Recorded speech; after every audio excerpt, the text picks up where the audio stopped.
everyone, and welcome to a new four-part interview series, Cat to Vet Tales. For the next 4 weeks, I'll be talking with veterinary experts and cat welfare experts all about keeping our cats healthy at every single age. I'm so grateful to be able to collaborate with Royal Canin on their Catology series, as well as the Take Your Cat to the Vet campaign. This is a campaign that's very near and dear to my heart because 50% of cats in the United States don't receive veterinary care on a regular basis. And we hope that we can change that by having these important conversations to help people learn the signs of illness and to encourage people to take their cats to the vet on a regular basis. So this is a continuation of the Catology series from last year. If you have not watched the Kitten Lady and Friends interviews and the webinar series, I highly recommend that you do so. There's hours and hours of educational content that you can find at kittenlady.org/catology. But today we are going to be kicking off Cat to Vet Tales with a familiar face. You might remember her from Kitten Lady and Friends last year. Her name is Dr. Taneeka Bautista. She is a director of veterinary quality at Banfield Pet Hospital, which leads the way in sharing animal data and insights based on analysis of health records from the millions of animals seen at their practices each and every year. So today we're going to be talking about something that is at the front of my mind these days, which is renal and urinary health in cats. Dr. B, thank you so much for joining me today. Absolutely. Thank you so much for having me back, Hannah. It's a pleasure to be here. Yeah, it's really good to see you. And last year when we spoke was the beginning of the pandemic. You had just adopted 3 kittens, which was amazing. And I have to start by asking, like, how are your cats? How's that going? Um, Thank you for asking. They're doing amazing. So I have a total of 5 cats now. Yeah. Yeah. So I've always had Peaches. She's my 8-year-old girl. She's kind of like their auntie. And then I adopted Starburst. He is he's the black one. He's the rambunctious Oh. one, and very vocal. He always has a lot to say. There's Twix.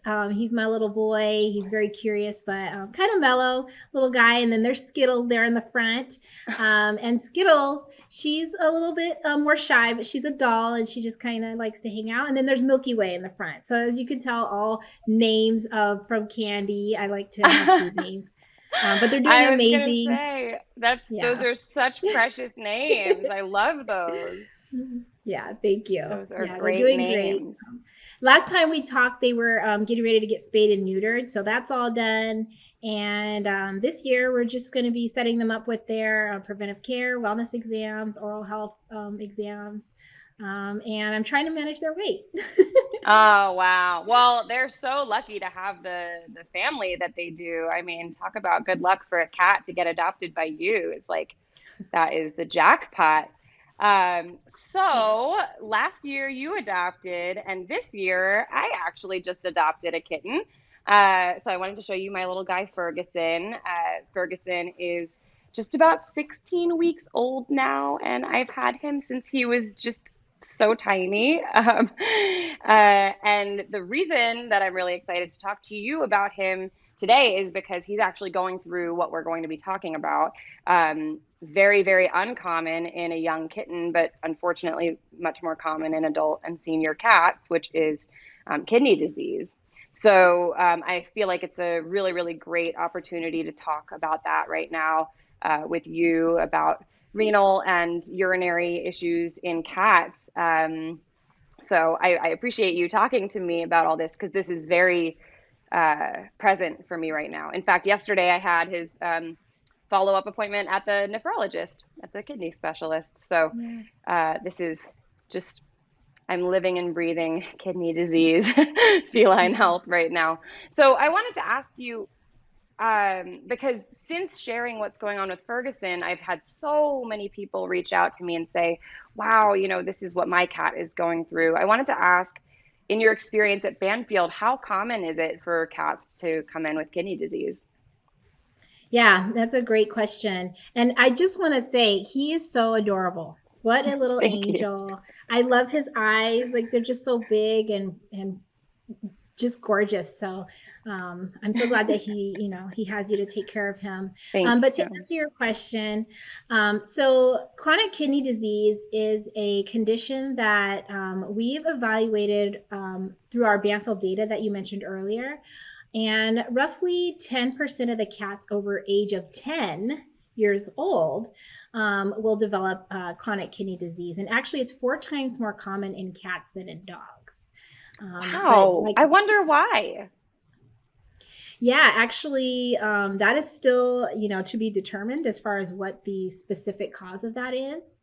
There are some new diagnostic tests that are coming out that are helping to identify cats, potentially being predisposed to it. Hmm. But it is more common in cats. Yes. So interesting. This might sound like a really simple question, but I know when I first started going through this with Ferguson, I needed like the 101 lesson of like what is really happening when a cat has kidney disease. So, very, very basic question. Can you just kind of talk about the role of the kidneys in the body? Like what does a healthy kidney do? And then what is happening in a cat's body when their kidneys are not healthy? Yeah, absolutely. So our kidneys are really helpful and important for maintaining normal levels of hydration within the body and also removing toxins. So if the kidneys are not functioning properly, and if it's showing up on lab work, usually it's less than 25% of the kidney function that's remaining. And Hmm. unfortunately, that means that toxins can build up in the body, and that makes our cats feel very sick. So sometimes they can present with signs of illness, lethargy, their appetite might be decreased, and other signs that can show up as well. And that also includes dehydration, because if the cat's kidneys are not retaining the levels of water that are needed, then cats will become dehydrated. Those are things that can be evaluated on an examination too. But yeah, those are the really important roles for the kidney. Yeah, and I have to say, when I first started noticing that something was wrong with Ferguson, it was because he was just drinking so much water. And I care for lots and lots of kittens. And you and I both know kittens don't love drinking water. Like they get most of their moisture from wet food, usually. And they might take a little lick of water here and there. But Ferguson would do what I call like fountain tours. We have all these water fountains in our house, and he would like go on a tour of all the water fountains, and then he would come try to drink from my cup of water, and then I'd be like brushing my teeth and he'd be trying to drink water out of the sink, and I was like, this is something is really wrong Yeah. here. And that was my first sign to ask for blood work for him. So I'm curious, like, what are the first signs that people usually notice? Is it usually just drinking a lot more water, or what are some early signs that might be an indication like I should probably take my cat to the vet? Yeah, and you were very attentive and noticing those things, because it was so different for him, and that actually is one of the signs. The reason that he's probably drinking as much as he is he's trying to keep up. The hydration level that his body was at. Maybe he was recognizing, I need to rehydrate, and so to your point, that's not a typical behavior for a kitten, especially when they're on a diet that has a lot of moisture and provides hydration to them. So that is one of the signs that sometimes will be recognized. And then just kind of being a little bit off. It's not as common for cats at his age to have these type of symptoms, and so usually when clients are recognizing changes within their cat's behaviors, it's usually when they're older, Hmm. and noticing, my cat's not behaving the same. Maybe the appetite has changed. They are not grooming themselves the same way. Their energy level is different. Anything that is just a little bit off and seems, just curious, why is my cat behaving differently? Those are all reasons to call the veterinarian and make an appointment. because it could be kind of vague signs sometimes, and it's really worth investigating. Sometimes, you might identify something like you said on lab work, on blood work. So it's really great that you requested that to be done. Sometimes blood work is something to be evaluated. Also, urinalysis, imaging, cultures, things like that might be recommended. Yeah. And so it was really great that you brought him in as soon as you noticed that. Thank you. Yeah, well, we knew something was wrong with him, and he was actually antibiotic dependent since he was really young. He would get so sick anytime he was off of antibiotics, and we didn't know why. And then it turned out that it was like chronic pyelonephritis, which was like his kidneys were becoming infected because of this, in his case, congenital issue that he has with his kidneys. So, um, in a kitten, like you said, it's rare, but in an adult, something that I sort of worry about sometimes is people go, well, my cat's getting older, so it's probably just a sign of aging. But a lot of these signs of aging are actually things that, with early intervention, we might be able to make a difference with, right? So, how Mm-hmm. important is it to have that early intervention?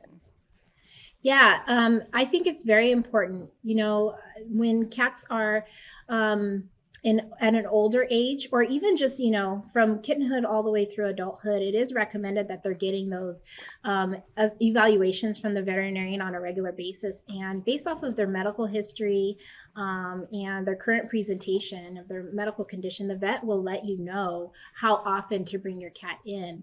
And we recommend that they come in every 6 months. And the reason for that is cats can age pretty quickly. And in that 6 months, sometimes things may have changed significantly. And it could be evaluated from physical examination, also from blood work. And so that will help to identify early if there is something that's going on that should be, worked up, and more concerns to be evaluated and treated. Sure. So, yeah, absolutely. So, can you talk a little about you mentioned some of the diagnostics people might expect? Let's say you suspect that your cat might be showing some signs of, early kidney disease. You take them to the vet, they do blood work, and then they show you this long list of things you've never seen before. And you're like, okay, it's all these numbers and words that I don't know. Which things are you looking at on blood work that are the most important for kidney disease? And can you help kind of translate that for people who maybe just had this blood work done? What are you looking at, and what does it mean? Yeah, absolutely. So, usually we're looking for something called azotemia. And azotemia is when the BUN, there's two markers on blood work that we look at, BUN and creatinine. And so when you get your cat's lab work and your veterinarian's reviewing that with you, if those are elevated and at an abnormal level, then that can be an indication to look further. And from there, we look at the urinalysis. The urine should be concentrated. The kidney should, if it's functioning well, it should be able to concentrate urine based off of the hydration level. So, just like people, the more you drink, the more dilute your urine is. Same thing for cats. But if the BUN and creatinine are elevated and the cat is dehydrated, then you would expect the urine to be concentrated. If it's not Mm-hmm. concentrated, then that can be an indication that the kidneys are not doing their job, Right. and that is So, concerning. so it's important for people to kind of have a couple different types of diagnostics that you're measuring against each other and saying, okay, all of these factors together and the presentation of the cat would indicate that's what's going on. I just have to say, Ferguson had a very high creatinine. 5 weeks ago, it was over 4. And yesterday at his appointment, it was 2.8. So it's improving quite a lot. That is amazing, and Yeah. I did see that. You mentioned that on your post, and that's really amazing. And kudos to I you. got teary I eyed even talking about it because I was just like, I didn't know if that was possible. And his veterinarian came out, and she just came to my car and she went, "You're amazing." And I was like, "What?" She was like, "I don't know what you did. I'm not like," she was like, "I really didn't think it was going to go down." I was like, "Oh, this is great." I mean, I'd like it to go down more than that, but I've had to become so fluent in all of these different things Yeah. that now, as soon as she said the number, I was like, Ah, that's awesome. Yeah, that is fantastic. Well, That's, good job. I mean, because like I thank said, you. it actually also, can affect how they feel. And so the fact that you're seeing an improvement in the labs, it makes you consider that he's probably not feeling as sick as when they were as elevated as they were before. Yeah. And I And mean, I just that's want to just quality. say for anybody who's watching this, like if you have gotten blood work that's alarming for your cat, like there definitely are things that you can do, and we'll talk about that a little bit shortly. But I felt really scared of this at first, and now I feel like it's like a cool science project where I'm like, my science project is to make this cat be like feeling good, and that's what staying curious is all about. I'm like, I'm curious about all of the new like technologies out there to help kidneys, and I want to talk to like every veterinarian I can, and Hmm. the payoff is so rewarding. It's just very cool to see him Hmm. feeling a little better, although he'll have kidney issues his whole life. It's for in his case seems now manageable. Hmm. I want to Yeah. switch gears shortly to talk about urinary diseases in cats because I think that's another very common thing that cats experience. How common are urinary diseases for felines? Yeah, there's actually, you may have heard of feline lower urinary tract disease or seen that Hmm. acronym Hmm. FLUTD. And that is also a urinary tract condition that can present with signs of abnormal urination at the litter box and sometimes outside of the litter box. And so the prevalence of that for cats, based off of the data that we have, is about 2.5% of the cats that we see every year present Hmm. with symptoms that are involving that feline lower urinary tract disease. Some of those symptoms are cats urinating more frequently. So they're just taking more trips to the litter box. And owners might notice that. Also, when they're urinating, they may be uncomfortable, so they might be straining, pushing. They may be vocalizing out loud because it's creating discomfort for them. And sometimes Hmm. that can be mistaken for actually constipation. Sometimes clients think that Hmm. they're constipated, but it might be the urinary tract creating that discomfort for them. And then sometimes they just completely avoid the litter box and they might be urinating somewhere in the house, sometimes on cool surfaces. And when the owners see the urine, it might be red tinge, it might have blood in it. And so that is also a concern. And sometimes cats just are licking really frequently in the genital area too. So all Hmm. of those things are, potentially associated with the lower urinary tract and worth evaluation. It can actually become an emergency in some instances if a cat is presenting with abnormal urination signs. So that is something that the veterinarian will be able to evaluate from physical exam. And again, just really getting a really good history. So by paying attention to those behaviors for your cat, it helps a lot. Yeah, and I'm glad that you mentioned behavior here because I think it's so unfortunate. Sometimes I have people, send me a message or leave me a comment. Oh, my cat hates me. He peed on my bed. And I'm like, did you take your cat to the vet? Because a lot of the time, those are not signs of some kind of like emotional behavioral issue. Those could be signs that your cat is, your cat doesn't have language to speak to you. Hey, I'm uncomfortable. Can you help me get assistance from a medical professional? Like they can't Yeah. say that. So there are other ways that they say that. And certainly the faster that you can recognize that as not like that your cat is being mean to you, but that your cat is asking you for help, that will certainly help to have the ability to deal with that very quickly. I Yeah. want to ask, what are some things that people can do to reduce the chance that these illnesses might happen? We talked about what to do if you see these signs, but are there things that people can do to try to reduce the likelihood that these things will happen at all? Yeah, that's a great question because, for feline lower urinary tract disease, sometimes stress can actually exacerbate that too. Hmm. And so by reducing stress in the home, when you take your cat to the veterinarian, they may ask questions about more about the environment, what's going on in the environment. Hmm. Things that can cause stress, we would want to try to reduce that stress. So that could be, things like, a new pet in the home, a new Hmm. person, visitors that are there for a long time. It could be something like that. It could be stresses associated with the things that they need, such as food and water. Making sure that your cat has high quality food, fresh water, like you were showing. The fountains are really, sometimes enticing for cats. They like that flowing water as opposed to a bowl that's, just sitting water. Mm-hmm. um, them drinking also helps to keep hydrated as well.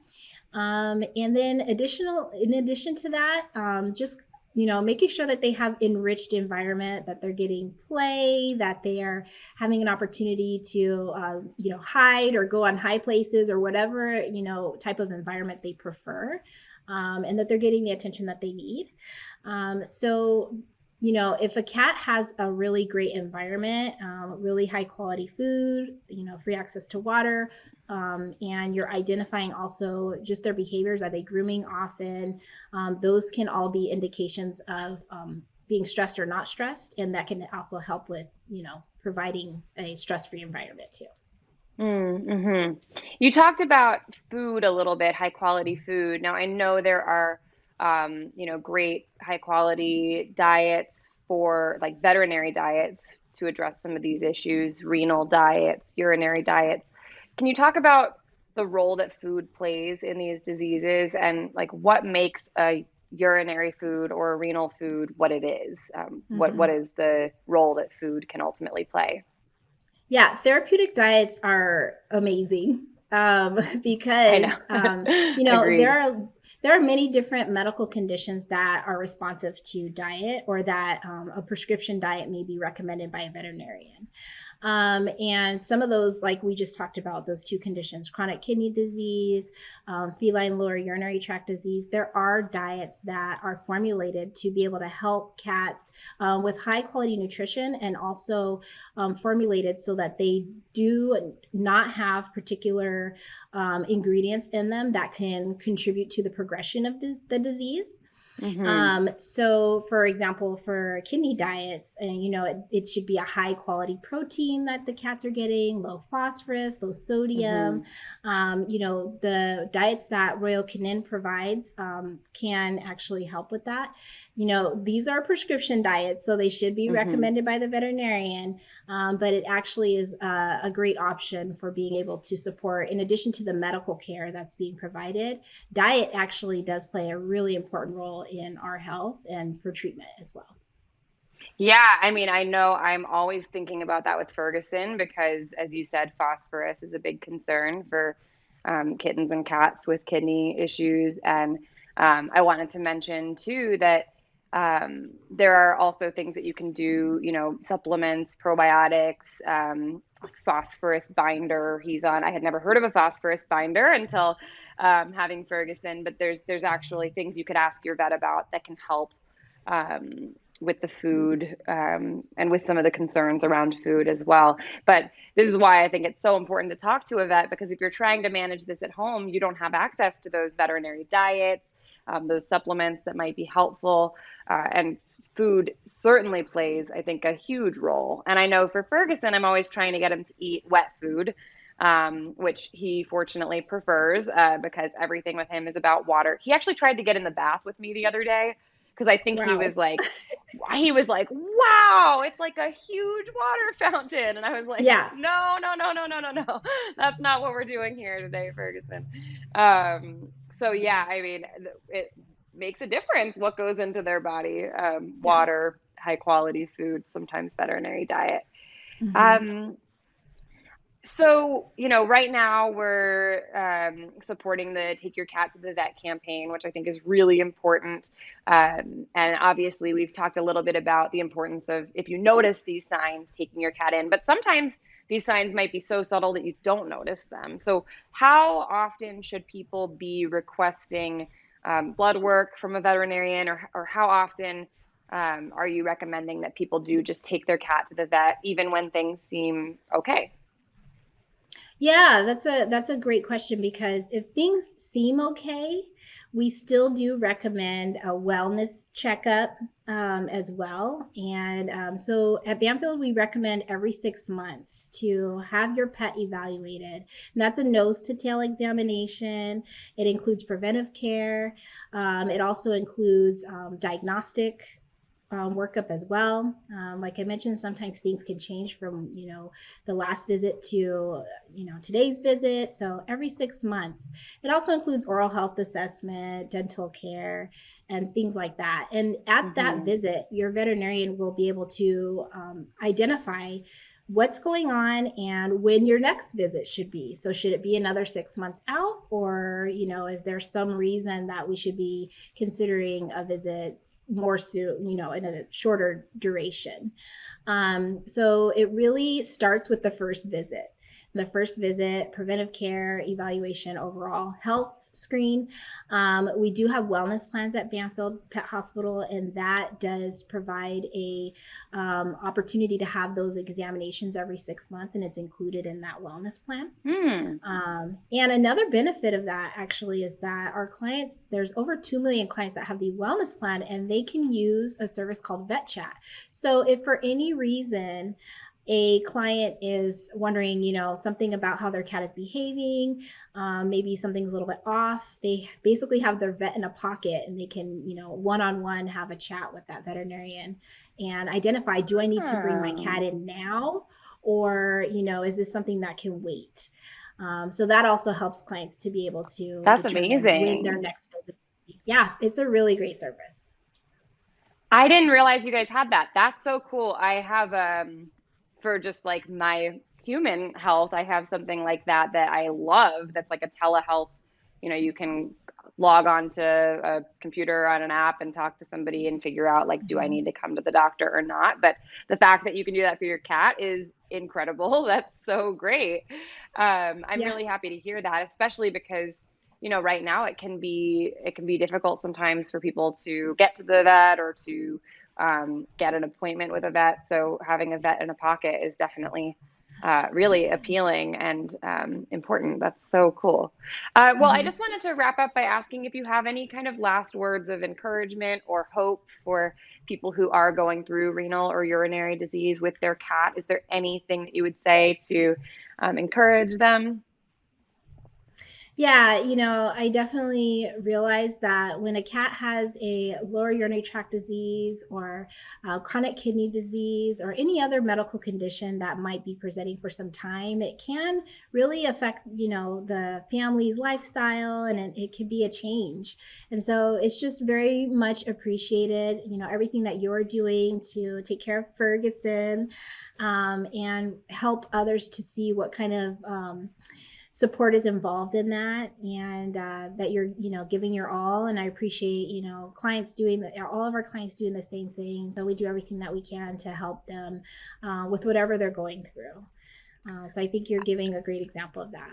Thank you. Well, I couldn't agree more that these cats are family to probably everybody watching this feels that way. And um, any part of me that felt that this was overwhelming in the beginning just does not even feel like that at all anymore because it feels so worth it.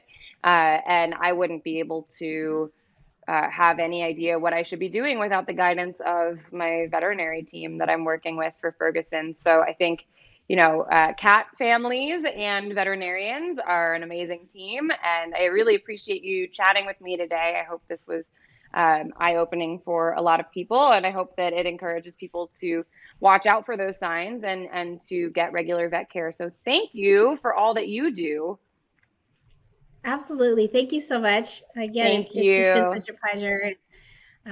I appreciate the opportunity. Thank you. Absolutely. Yeah. Thank you. Bye.